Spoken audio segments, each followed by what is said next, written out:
Well, we're back, and our second segment is brought to you by Baller Pickleball.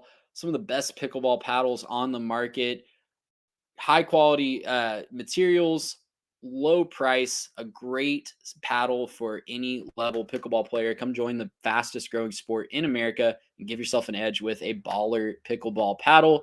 Use code 3TechPod at ballerpickleball.com to get 10% off your entire order. It's BALLR pickleball.com, code 3TechPod. Well, Garrett, the EA college football game was a great distraction today. All this news dump was great. hmm But there's some bigger stories that are still out there, and a lot is still circulating regarding revenue sharing. So since we last published an episode, Garrett and Mitch did a fantastic job last week. I was out, but they did a fantastic job kind of summarizing what this might look like. There were some rumors floating around about settlements and what conferences would approve them and what was going to happen. Now we have a lot of clarity because Yeah. all of the power conferences, the Power Four plus the still Pac 12, they still get a vote at this table, Oregon State and Washington State. Um, they voted to approve this settlement, and the settlement means that up to 22% of each school's revenue each year, which equates to about 21 to 22 million dollars annually, will be shared with athletes. And that settlement also includes the 2.8 billion that with a B billion that has been thrown around in damages to past athletes that could not profit from NIL. I think this was inevitable at this point. We had crossed so many bridges. I mean, shoot, Garrett, South Park called this in what, 2011 with Cartman going to the. I've seen that meme going around so much on Twitter. Yeah. It's so appropriate. I went back and watched that episode of South Park, and it was 13 years ago that they called this. And the joke, if you haven't seen it, is that Cartman goes into a college and as dressed as this, I'm sure it wouldn't fly today, but he's dressed as an old Southern gentleman with all the implications of that, Yep. and just jokes that wow, this athletic director is getting away with slavery. And now I don't know that I would go that far. Obviously, South Park takes things completely far, but Right. the implication is there that these guys were not getting a cut of the billions of dollars that were being made. And now there's been, with the NCAA going just 0 for a million in court, there's now a way for this revenue sharing to take place. We've talked a lot about this, Garrett, but my question, pretty simple. Now what? Yeah, and that's kind of some of the stuff that we tried to figure out last week when we were doing the kind of initial breakdown. And this obviously there's a final decision. Yeah, we're going to do this, which is nice, and it kind of kicks the ball a little bit further down the field for the NCAA. I think the biggest problem is just that there's so much that they're going to have to fix and so much they're going to have to figure out. Number one, if you're smaller conferences, and this is one of the kickers from last week that we talked about, if you're a smaller conference, you're actually going to end up paying a little bit more than your fair share to these, this massive sort of sharing system with the NCAA, and that's going to be a problem because there's schools and there's conferences, like I think we talked about even like the Big East, that like the Big East is not going to keep up in this model. There's no way that they could possibly keep up trying to share all this revenue when their entire revenue comes from like one basketball tournament, right? And it's a great basketball tournament. It's a lot of fun to watch, and it's insane TV. But that's not enough revenue to share with all your schools, to share with the NCAA, to kick back to all your players and everything else. And it's just going to be a problem. The other massive issue when you look at this whole thing is just, well, how do you split it? Right? You can pay some of this and kind of use school discretion as to who gets what, but I mean, are you going to be paying every single athlete evenly? That's not going to help you keep up in some of the more revenue driven sports like football, basketball. But if you don't pay people evenly, all of your other athletic departments are going to suffer. And then there's other like, possible, fairness lawsuits where, hey, well, we also are here and we're also athletes. That's all. Also, it opens you up to Title IX violations where if you're not paying female, sports, and you're not paying your women's volleyball players, your women's basketball players as much as you're going to pay football, basketball on the male side, that could be another issue. And so, like, yeah, there's a lot to be figured out here. And to be clear, and I don't want this to sound the wrong way, we want athletes to get compensated justly. We want them to get what they deserve. And the reality is that, yeah, for a long time, a lot of athletes have gone unpaid while, there's bigwigs up at the top of conferences and up at the top of the NCAA that didn't really contribute anything except for just sitting there and saying, okay, like we'll sign a paper every now and then. And they got to benefit from this massive revenue system. We care about these sports because we want our schools to win. We like to watch our schools compete for national championships at anything, right? We'll watch women's tennis if we care, right? If our team's at the top, we'll watch women's tennis. Most people probably, don't catch every single sporting event from every single, thing that their school offers, but we'll watch this stuff because we want to watch our teams win. We want to watch the guys that went to our school win. But again, like just compensation versus how schools decide to divvy this up. Do some schools just decide to forego football completely so they can dominate all the other sports, right? Like, are there certain schools that are going to go that way? And also, if you're a big brand school, this was the other massive concern. If you're someone like the University of Texas, for example, who's to stop you from outsourcing a lot of your NIL to your football players, and you can just spend all of your money on every other sport on your campus and not worry about it? That's going to help those big market schools that have massive exposure even more, because they're going to get a chance to say, hey, anybody in the city of Austin, do you want to pay our football players? Because we got to go pay our basketball guys and our baseball guys, and we go pay the volleyball team and soccer team and everybody else. Like, it's going to split this in a way that I think is going to massively harm small schools. Where that ends up, and this is kind of where we landed last week, was, well, where do we end with that? Well, if some schools can't do this, they won't. And it's not to say that there'll be athletic departments going under. They'll just not be affiliated anymore. There'll be, the whole of the Sun Belt will just go unaffiliated because they'll say, hey, we can't afford to pay the NCAA what they're asking us to pay. So we're just going to play our conference over here. We'll have a championship game. We'll maybe do like a tournament or something at the end of the year. Don't y'all worry about us. We're going to do our own thing. And they'll still play, and they'll still play the teams that they play every year. And they'll have a great time doing it too. They just won't play in any of the bowl games or any of the playoff games or anything like that. And so, I mean, look, it's kind of a sad thing right now, but this is where we are. And all of this is just to save the NCAA from lawsuits while they kick the can down the road, and they'll probably get sued anyways. Yeah, I think the big takeaway for me, there's a lot of unknowns right now. The gap between the haves and the have-nots is going to continue to grow. And I think Yeah. that the haves are perfectly fine with that. But the thing that I'm really interested in is, when do the haves start to break up amongst themselves as well? Because I don't think that it's just the G5. I don't think it's just the Sun Belt that's going to be having trouble justifying Right. playing ball. I think you're going to see a lot of Power 5 teams, or Power 4 now, that are at the bottoms of those leagues just kind of sitting there asking themselves, okay, is it really worth it? Is it really, are we ever really going to compete? And I think the teams at the top are going to be like, you're not. And we're tired of sharing our TV money with you. You need to skedaddle. So I don't know. Like, there's a lot of unknown right now. And I don't know that we're going to see our side of things as fans. I don't know that we're going to see drastic changes right away. I really don't think that it's gonna. We're not gonna see the ramifications of this for maybe 5 or 10 years, even as these TV deals expire and as we kind of get more clarity and the dust Yeah. settling from the last round of realignment. I think where you're going to see the most stuff is inside the doors of the athletic departments. Andy Staples put it this way last week on his show, kind of right after this. He basically said, like, if you work for an athletic department right now, and you cannot summarize your job in a sentence or less, you need to start getting your resume together, because you are expendable. Basically saying there's a ton of money. These schools can't be just like profitable corporations. They have to put that money somewhere. So a lot of it went to these C-suite level athletic department jobs that Mhm. are, the assistant athletic director of concessions and the assistant athletic director of media relations. And those are probably two that might be important, but the assistant athletic director of student athlete, imaginative AI experience or something.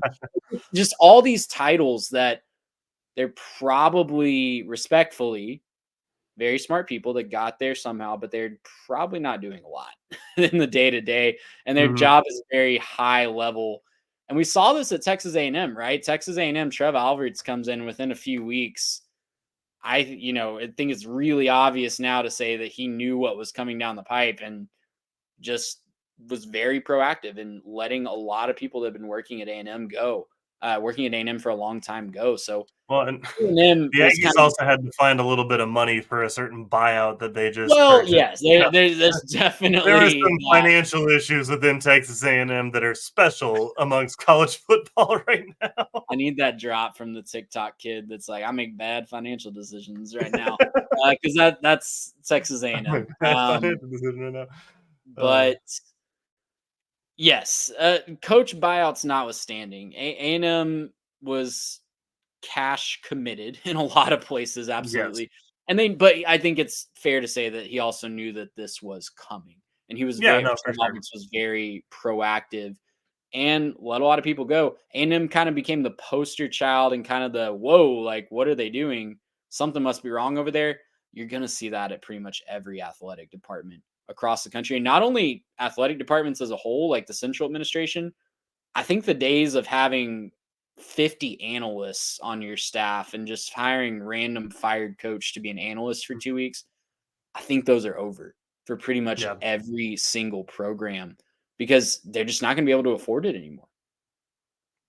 Yeah, and I think the issue here is going to be, and let's talk about the college football side of it, right? Because this is the big part that we care about on this podcast. When you think about just what's going to happen with college football, I think you're just going to see almost a return to what happened before there were scholarship limits. Because again, like you can kind of just get whoever you want to if you've got that kind of money and if you're going to have that kind of extra cash to split around. I mean, there's going to be a lot of teams that are just going to commit to football and say, like, all right, well, the rest of y'all can figure it out. And whether that's right or not, I mean, look, that's the main revenue driving sport. That's the one that brings people in town. That's the one that, you sell the most season tickets for, you sell the most overall tickets for, it gets you the most TV views, the most cash from ads, everything else. Like, you're going to sell for football more than you're going to sell for anything else. It's not close. So, what's going to happen is I think you're going to see a lot of teams just kind of invest in the football side, and a lot of other sports are going to get left by the wayside. So, even though, like if you're the star swimmer at your school, you think this is going to help you because you're going to finally get your split in the athletics department, it might not help you when they say, guess what? We don't care about the swim department or the swim, you know, organization anymore. Who cares? It's just swimming, and they don't make as much money as they make for football. So, I don't really care. That's not going to help you at your school. That's going to help, again, like some of the bigger brands, Texas, Alabama, Ohio State, Georgia, who can afford with outside NIL to pay some of the bigger end guys and then can kick that down the chain. It's going to kind of consolidate a lot of the talent there. And then for football, like, yeah, you're going to be able to still pay the same amount of money as everybody else. It's just that now, if you're a little bit worried about that one transfer walking out the door, you can kick him some extra cash that the NCAA gives you. So, I mean, does it kind of help? Yeah, sort of. But like, it's also, I think, going to incentivize some teams to bow out as much as it's going to incentivize some teams to just opt completely in, right? Like, I could see certain teams in the SEC saying, well, I don't really care about my other departments at all. Like, we're not really a basketball school. We're not really a baseball school. I'm going all in on football, right? I could see that happening. Whereas, I don't know, take a team like Arizona, for example, who has a really good basketball, really good baseball, and they just watch their head coach walk out the door. You might say, hey, you know what? Like, if we're good at football, sometimes maybe that's fine with us, but like, we're not going to try that hard because we have so many other athletic departments that are working really well on our campus. Yeah, I think every school, the big takeaway from this and what fans might notice is every school is going to have to decide what they want to be good at, right? Yeah. And to an extent, they're already deciding that because there are limited resources. Hmm. And, I'm not really scared about sports being dropped altogether because people think that there's people everywhere that think those are important. Those stay afloat already because Yeah. there are donors in place that Yeah. think those sports are Not important. altogether, but massively lagging There for might be sure. some, but you look at Stanford a few years ago, right? Out of the pandemic, they were going to drop what, like 20 sports or something. And then all of a sudden, a bunch of donors stepped up, and you realize that a few all it takes is a few wealthy people that is important to Yeah. them, and they want that to be their legacy or maybe their ego project. I don't know. Doesn't Yeah. matter. They give the money to keep that afloat. So I'm not as concerned about that. Maybe that's a little naive, but what I am concerned about is definitely schools just deciding, yeah, we're gonna have this program because we need the balance of scholarships for Title IX, but it's a shell corporation, right? Like Yeah, we have a swimming team, but it's a right, redheaded stepchild on campus. I don't think that's fair to the athletes, and I think that right. there might be some situations that you see that, but again, if there's someone affiliated with that school that cares enough about swimming good, all it takes is a check. Well, and you hope that that would come, but it's one thing from Stanford, right, where probably the majority of your alumni are already rich anyways, and you're getting good jobs coming out of Stanford.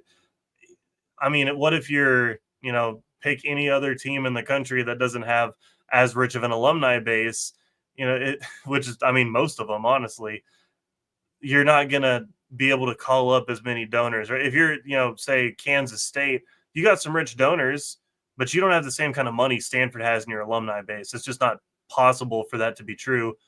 And if you're that team, if you're that program, and you're saying like, hey, we have to keep up, we have to find a way to keep competing, and we want to make sure basketball, football stay good, and everything else, you know, by swimming and diving, we're going to still have you for scholarship reasons, but we're not going to spend any money on facilities. We're not going to make the pool any better.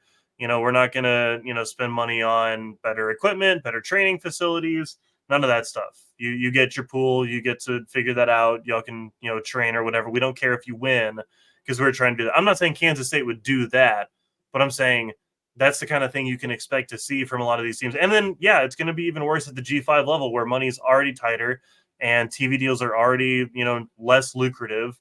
That's going to happen at the G5 level where you take a team like a school like Miami, Ohio, they're going to have to go all in on football, basketball just to stay competitive in those sports and stay afloat and be relevant whatsoever and bring in any sort of value from a TV perspective.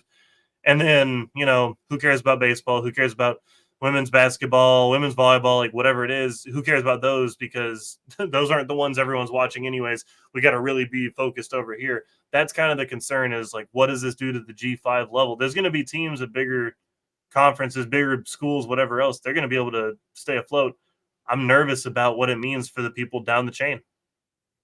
Yeah, I am too. And I think it'll all work out. I think that there's a lot of fear and change, but college football, we always say it on the show, it's a sport of change. We have seen so many changes over the 150 years that the sport has existed, and the sport has survived every single one of them. Is it going to look different? Absolutely. And I think that the biggest thing football programs will see, we joke about Jimbo's salary, but I think the salary arms race and the facilities arms race in football programs, I think it's over. I think we're going to see kind of a It's going to big happen. halt unless you already have the money committed and you've already broken ground on your facilities. It's probably what you're going to have for the next 10 or 15 years. I think Yeah. that that arms race and having every single bell and whistle, because again, those athletics departments, 22 to 21 to 22 million a year is not nothing. And that money was getting poured into those facility upgrades, getting athletes every little bell and whistle to get them to Yeah. try to commit. I think that's over for a while, at least until the Yeah. dust settles on this.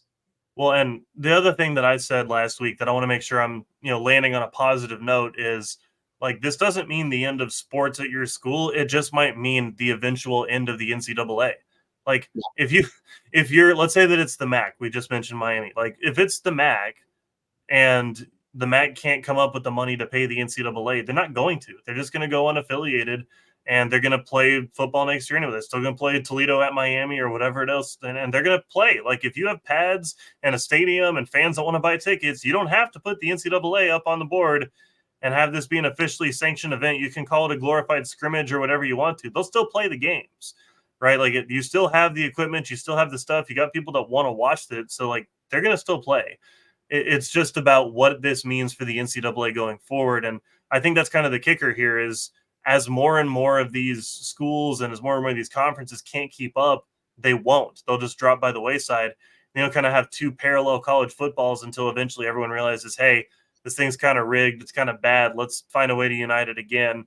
And that might be where the NCAA realizes, hey, we actually don't have to exist. And they're going to come up with some new entity that can, more fairly find ways to deal with the sport than just, let's pay everybody the same number and get this lawsuit off our back. Well, it's a developing story. We obviously won't know the implications of this or, the realities of this for quite some time. That's what we know right now. Keep it locked right here on our channel, and we will keep you updated as best we can as this story unfolds. Garrett, we're going to take one more break, and then we're back with our last segment on tonight's show, Jaden Rashada drama, part 20. We'll talk about it more next. Gracious hip power.